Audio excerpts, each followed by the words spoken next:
Today we're going to talk about Unit 2, Close Reading, the information that you'll need to complete the paper, and the expectations for the paper.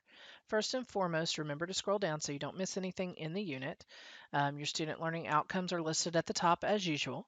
The list of things you need to read include Easy Writer, Chapter 7, The Good and Bad News About Obesity, It's No Longer Rising, but It's More Dangerous Than Ever, and boy, is that a long title, by Alexandra Siverlin, and also Fast Food Nation by Eric Schlosser.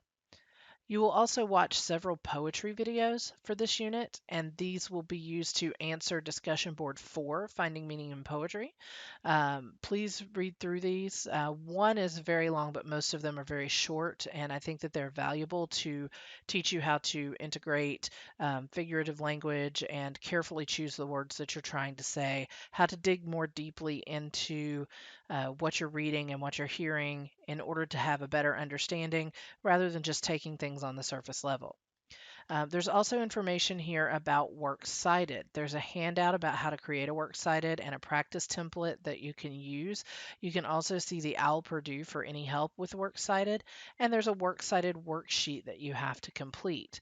This assignment is fairly simple. You have to put these sources into a works cited as if you wrote a paper and these are all of the sources that you use. Please be careful attention Please pay careful attention to the details in how you put it together.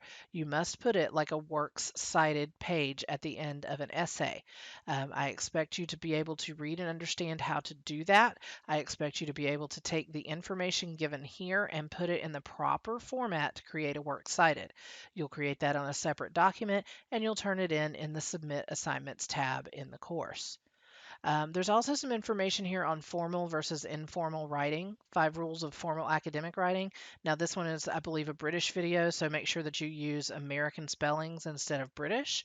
There's a video about how language shapes the way that we think and how to write an effective claim statement or thesis statement when you're writing a paper. There's also the word graveyard, which I've mentioned before, but just to go over again, things that should not come up in your paper should be oftentimes. You should just say often or many times. Don't say towards or forwards. There's no S on the end. It should just be toward or forward. Never ever use nowadays or, you know, back in the day. These things we've already talked about on Essay 1. Don't use them. Kinda wanna. It should be kind of or want to. Must of, could of, would of is also not correct. The contraction of that sounds like you're saying OF at the end, but you're not. The contraction is apostrophe VE. But again, we don't use contractions in a formal paper, so it should say must have, could have, would have. Don't say majority people think that this is how things are. Say a majority of people think this is how things are, or the majority of people think this is how things are. You must include a or the in front of majority. Don't say back then, back in the day. It should be in the past or have a specific time frame. Don't use slang words. Don't talk in your academic paper about someone being shook or woke or any other casual language like that. And don't use contractions. Again, this list is not exhaustive and other headstones could be added at any time, but these are very, very simple things to exclude from your paper to sound more academic and more professional as a writer. We will do a peer review for this process, so you should have received an email that invites you to join PeerGrade. The instructions for signing up are here below. When you sign up for PeerGrade, the email will come in and be marked as external in your Sanjak email. You will click on the link in there. I promise you that it's safe where it says sign in. It's going to ask you to set a password. I strongly suggest you use the same password that you use for all of your other Sanjak stuff. That way you won't forget it. You will agree to the terms and conditions. And then once you get in, you will see our class. At that time, you can upload the draft of your paper, which is something that you should do by Monday in order to have feedback and time to follow up and make any changes you need to by Wednesday when the paper is due.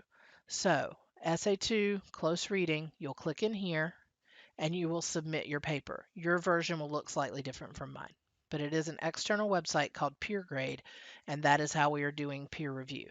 You are required to upload your paper, and you are required to review at least one paper from a classmate. When you go to review it, you will be looking at the introduction and thesis, you will be looking at content. Note that each of these has a scale. You have to choose one of the answers here, but you also have to make an additional comment.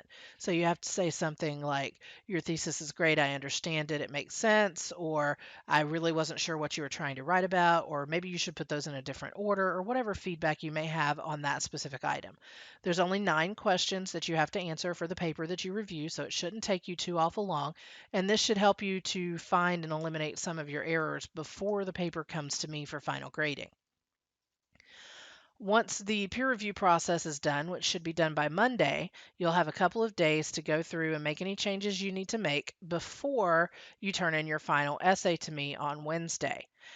Now that we know what we have to do for the week, let's talk about the essay instructions.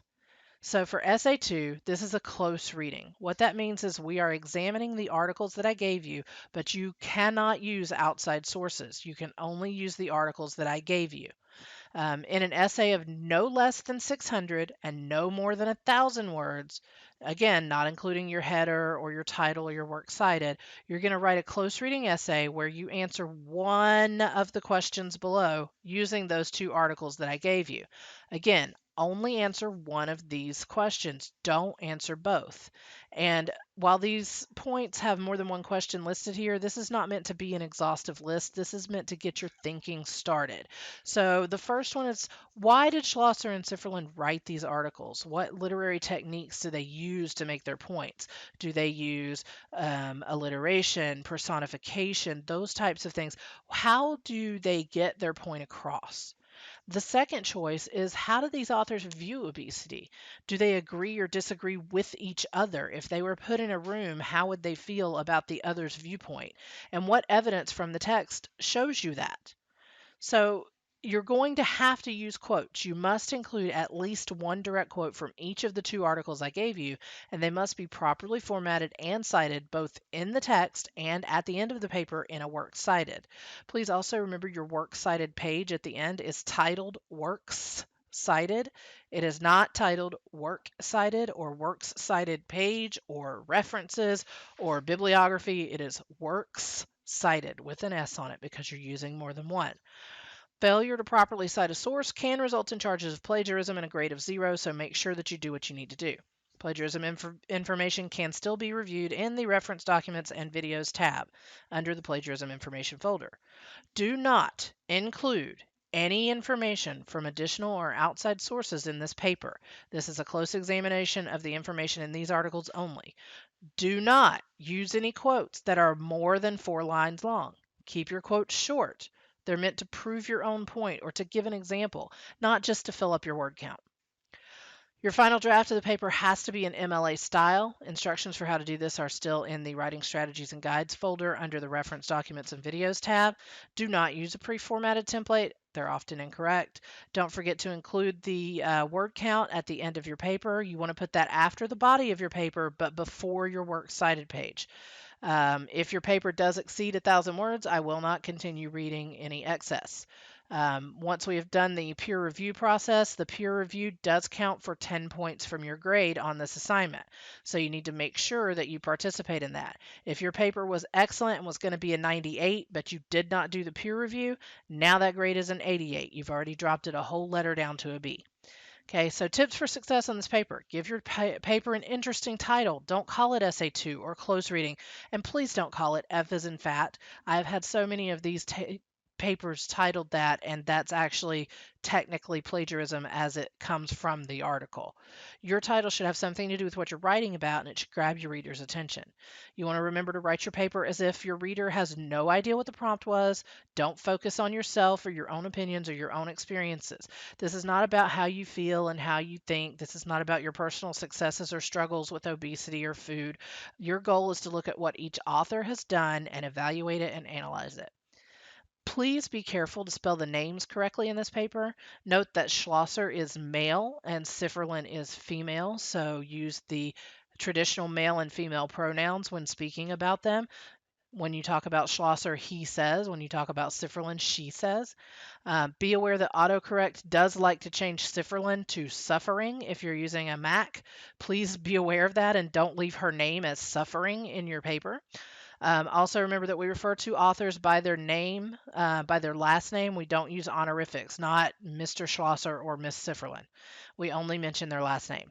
This paper must be turned in through the Turnitin link in the Submit Assignments tab, and that is going to be due by 11:59 p.m. On July 15th, which is Wednesday of this week. And if you have any questions, as always, please email or text me, and good luck.